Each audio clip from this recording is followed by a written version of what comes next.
There are hundreds of video games released every year, but they can't all be winners. Here are a few that made a splash in 2025, and then for one reason or another, surprisingly faded away. xDefiant is an example of a free-to-play game gone wrong. Published by Ubisoft in 2024, xDefiant was an arena shooter that had tie-ins with other popular Ubisoft properties, like Splinter Cell, Watch Dogs, and Assassin's Creed. Matches allowed players to take control of characters from multiple franchises in heated 6v6 battles. But the free-to-play multiplayer space is highly competitive, however, and xDefiant simply couldn't keep up with its peers. Without a viable player base, xDefiant officially shut down on June 3rd, making it one of just a handful of games that literally lost all of its players this year. The game's few actual fans aren't the only ones feeling disillusioned by Ubisoft's decision to unceremoniously shut it all down. The game's lead designer, Mark Rubin, said on X that he decided to leave the industry altogether after the death of xDefiant. Rubin placed the blame for the game's failure on Ubisoft itself, suggesting that the lack of marketing prevented xDefiant from capitalizing on its enticing premise and promising gameplay. 2019 Splitgate, released by 1047 Games, wowed gamers with this innovative approach to multiplayer combat, combining classic arena shooter mechanics with, essentially, the gun from Valve's Portal. That innovative combo created a mind-bending, competitive multiplayer experience that requires players to keep their head on a swivel. The game's sequel, which promised to be bigger and better in every way, launched in June 2025 and quickly became an unmitigated disaster. Players were unhappy with some of the new gameplay decisions, like adding a Battle Royale mode, but then a politics-adjacent controversy overshadowed all other conversations about the game.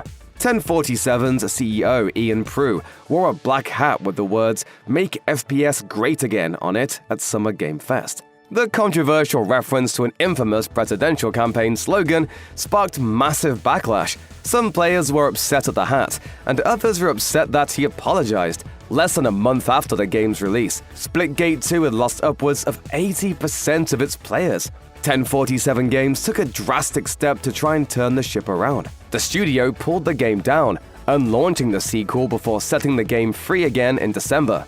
The studio revamped the game's combat, portal mechanics, multiplayer playlists, and ranked leaderboard system. Time will tell if the relaunch, now called Splitgate Arena Reloaded, will rise to the top, or if it's just another opportunity for the game to lose all of its day one players. The Monster Hunter series has a locked-in fanbase who remain dedicated to the franchise's epic boss battles and survival-light gameplay. So regular players were beyond excited for a new installment in the series. Monster Hunter Wilds debuted on February 28, 2025, but it didn't take long for players to realize that the new game fell flat. Sure, Wilds boasts breathtaking graphics, interesting exploration opportunities, and of course those epic monster fights, but it's also plagued by technical issues, primarily on PC. Mixed reviews on Steam report that the game struggles on most computers, with gamers expressing frustration that Wilds launched with such severe performance problems. They're even more irritated that these issues continued throughout all of 2025. Wilds peaked with just over 1.1 million concurrent players shortly after its debut, but players quickly left for other games. In November, Wilds averaged just under 17,000 concurrent players. That's a jarring drop for such a beloved series, and fans will likely remember their disappointment with Wilds the next time a new Monster Hunter game shows up. Gamers can usually get their hands on a great new Call of Duty title almost every year, but 2025 might end up being the year that killed the Black Ops series. The 7th installment was supposed to be a fresh take on the long-running franchise, but fans ultimately hated much of what the game tried to do. They also hated the game's promo trailer. No cap! This sucks! Excuse me? You just killed Jake Paul. Jake who? They also didn't love the 3-minute tutorial on how to get the game to even work on PC. The Black Ops 7 campaign drew plenty of ire for being significantly less grounded than previous entries. Fans of the military shooter didn't appreciate the game's elaborate boss battles and combat set pieces that would have felt more in line with a sci-fi fantasy theme. Unfortunately, the campaign was just the first in a series of problems with the game. Early players found the game's multiplayer system to be a mess, with so many glitches that it ruined the overall gameplay experience. It's been a long time since Black Ops was at its peak, but this entry lost more than 50% of its active players in just a few weeks. That shocking drop-off has many wondering if Black Ops even has a future anymore. The back of the box, if it existed, would make Marvel Rivals sound like a superhero fan's dream come true. The multiplayer hero shooter pits teams of famous Marvel characters against each other in fast-paced battles that could be ripped from the pages of a comic book. Marvel Rivals debuted in December 2024, and at the time it really felt like a breath of fresh air. Players poured in by the hundreds of thousands, and fans pointed to the game as an example of the free-to-play model done right. But as is the case with nearly every live service game, all that excitement wore off in just a few months. Marvel Rivals lost nearly 80% of its players by May 2025. The game hit its peak concurrent player count of over 644,000 shortly after its release, but it was clear by summertime that only about a quarter of those players would be sticking around for the long haul. Marvel Rivals started out as a game with mass appeal, but even though the majority of the players are gone now, the ones who remain are dedicated fans. In the end, all will kneel before doom. MechaBreak did a speedrun through the free-to-play life cycle.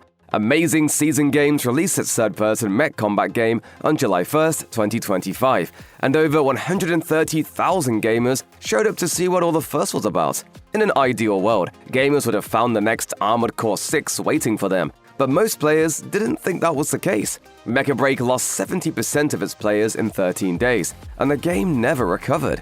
There were two major problems plaguing MechaBreak when it first launched, and one of them was arguably easier to address than the other. Plenty of PC gamers had performance problems with the game, and they weren't shy about making their complaints known in their Steam reviews. Some players were also chafed by the monetization in MechaBreak. Even though the developers made the paid content cosmetic only, the game still took a hit for offering $30 skins in its store. Shortly after its debut, MechaBreak dropped down to mixed review status on Steam, and it didn't bounce back. There's a ridiculous amount of competition in the free-to-play space, and with the negative reviews haunting MechaBreak, the game couldn't pull in new players. Single-player games are almost guaranteed to lose players faster than multiplayer games, but even by that standard, the decline of Avowed stands out. Obsidian is the legendary developer behind Fallout New Vegas, and gamers were optimistic for the studio to take on a sweeping fantasy RPG. Avowed launched in February 2025, debuting to mixed reviews all around. Unfortunately, the gameplay and storytelling didn't offer many surprises to fans of the genre, or anyone who's played an Elder Scrolls game before.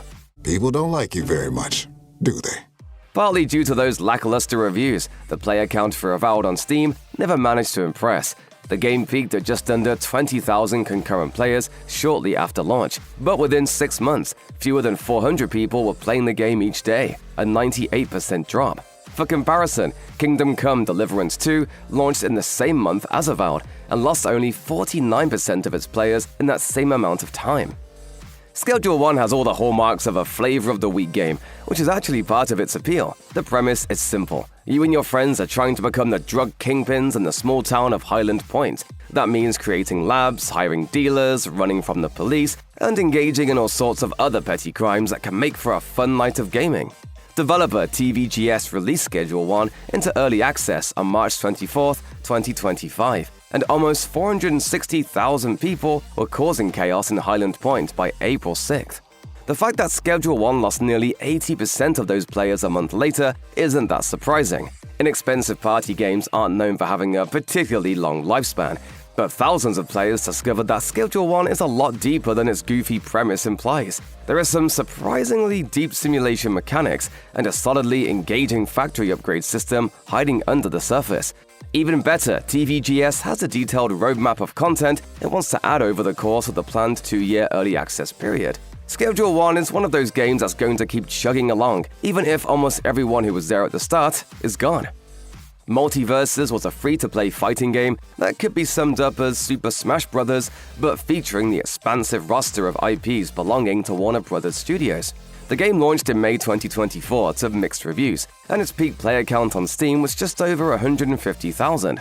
In January 2025, developer Player First Games announced that it would be taking Multiversus offline at the end of May. Technically, the game is still playable offline, but if you're just discovering that now, it's already too late.